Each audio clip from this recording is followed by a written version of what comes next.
Good morning. It's Tuesday, 11 June 2024, and it's Vijay here to give you a pre market commentary based on what happened yesterday. Yesterday, I was mentioning that we are looking at an exciting day, and it was like that because on the political front, there are a lot of excitement. While the market did hit a new all-time high on the Nifty and many other sectoral indices, the Bank Nifty did not do so well. And in case of the volumes were a little lower than the previous day, and uh, the volumes are lower than the previous day, and the VIX also was lower. Now, before we go to that, let me just talk about what was the title of my topic, which was called Dare. Now, the Dare was Mr. Modi. People thought that the allies will get plum posts like maybe defense or railways or even finance, and Mr. Amit Shah will be removed from home because he is not the most liked figure among the allies. But these I had mentioned it yesterday in my missives to my clients that people don't understand the real politic. These are the same people who thought the BJP NDA combination will get about 400 seats. See, no government would like to leave their top four ministries to the allies. The top four ministries are home, finance, external affairs, and defense. So it was a given that these BJP will occupy this, and it's most likely that it will be occupied by who were occupying it in the past, and promptly that's what's happened.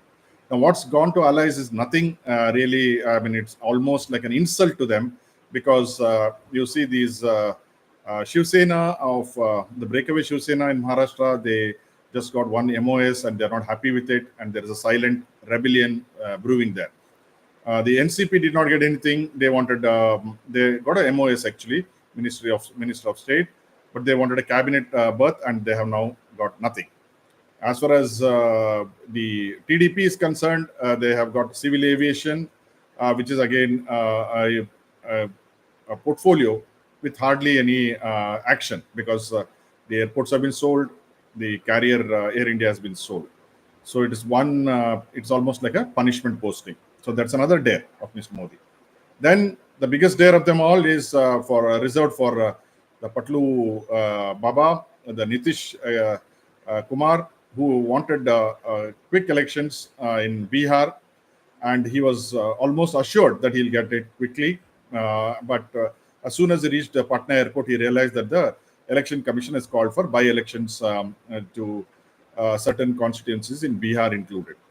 Now, which means that there will be no there will be no fresh elections this year at least. So it will come back to the next year, which is what is scheduled. 2025 October November is when the Bihar elections are scheduled. Then, notwithstanding that, they have given the biggest leader in Bihar, JDU, fisheries portfolio. So that is what I would call in political language insult of the insult. So I'm sure they are also sulking, and ground reports suggest that they are sulking. They don't know what to do. The next round of, let's say, the attrition will happen when the speaker post is going to be contested or at least appointed. Telugu Desam wants the speaker post at any cost. What BJP is apparently trying is to get somebody from their family, but who's from BJP, that is NTR's daughter Purandareshwari. Mr. Naidu is the son-in-law of NTR. Purandareshwari is the daughter of NTR. So they are planning to make her the speaker and to console him.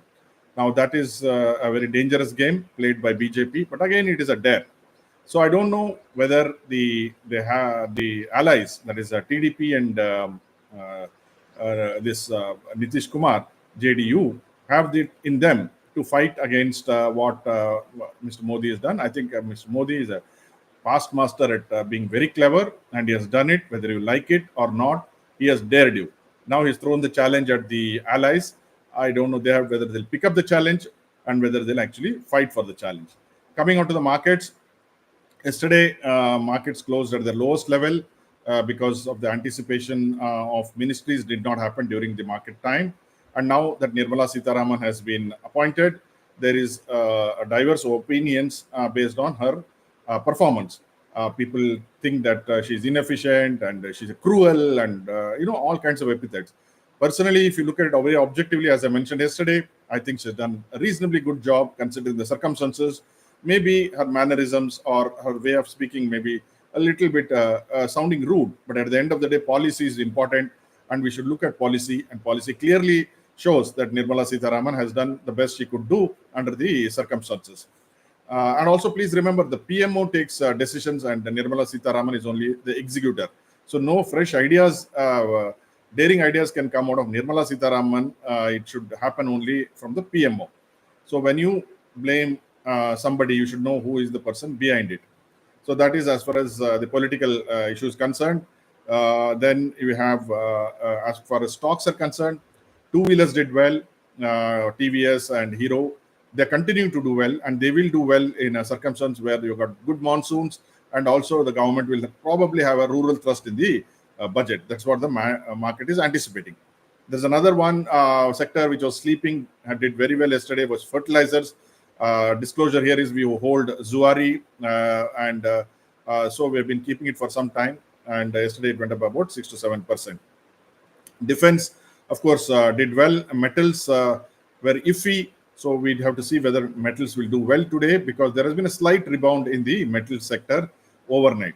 Of course, gold and silver are struggling, and they will continue to struggle.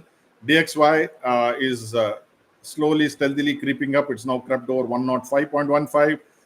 Even oil too, from 77, it has gone up to 81 plus.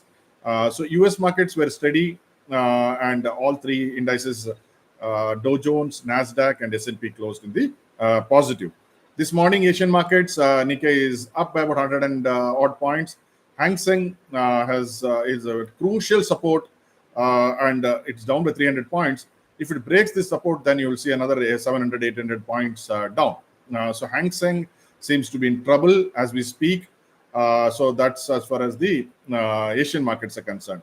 Now, yesterday, both FIs and DIs bought net buying of about 5,500 crores. And against them, the retailers have sold 5,500 crores. So now the question is, these retailers have been getting their moves right. So will they get their move right this time? I still believe the retailers are not the mom and pop guys. They are the operators and the ultra high net worth individuals who have got inside information. I suspect they got inside information that Nirmala Sitharaman is coming, which was obvious to me at least, which was not obvious to the market, and they would have sold after 2 o'clock. So that's what happened yesterday. Today, GIFT Nifty shows about 50 points up, but we'll have to take it as it comes, because we don't know how the market will react to the political changes. So that's what it is. Always be cautious, but look at bargains. There are a lot of bargains in the market, even at these levels. Don't worry too much on the Nifty. At least I'm not worrying. Though I'm not a SEBI registered advisor, I'm just throwing some light on the stocks and sectors which may do well. IT and FMCG may be under pressure today. So whatever you do today, hope it's a lovely day as well as a profitable day. Thank you very much for joining.